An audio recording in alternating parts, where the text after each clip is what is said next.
What is it about the Negro? I mean, every other group that came as an immigrant somehow, not easily, but somehow got around it. Is it just the fact that Negroes are black? That's a part of it, and that grows out of something else. You can't thingify anything without depersonalizing that something. If you use something as a means to an end, at that moment you make it a thing and you depersonalize it. The fact is that the Negro was a slave in this country for 244 years. That was a willful thing that was done. The Negro was brought here in chains, treated in very inhuman fashion, and this led to the thingification of the Negro. So he was not looked upon as a person. He was not looked upon as a human being with the same status and worth as other human beings. And the other thing is that human beings cannot continue to do wrong without eventually rationalizing that wrong. So slavery was justified morally, biologically, theoretically, scientifically, everything else. And it seems to me that white America must see that no other ethnic group has been a slave on American soil.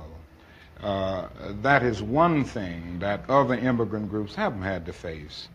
The other thing is that the color became a stigma. American society made the Negro's color a stigma, and that can never be overlooked. So I think these things are absolutely necessary. The other thing is that America freed the slaves in 1863 through the Emancipation Proclamation of Abraham Lincoln, but gave the slaves no land or nothing in reality, and as a matter of fact, to get started on. At the same time, America was giving away millions of acres of land in the West and the Midwest, which meant that there was a willingness to give the white peasants from Europe an economic base. And yet it refused to give its black peasants from Africa, who came here involuntarily in chains and had worked free for 244 years, any kind of economic base. And so emancipation for the Negro was really freedom to hunger. It was freedom to the winds and rains of heaven. It was freedom without food to eat or land to cultivate, and therefore it was freedom and famine at the same time.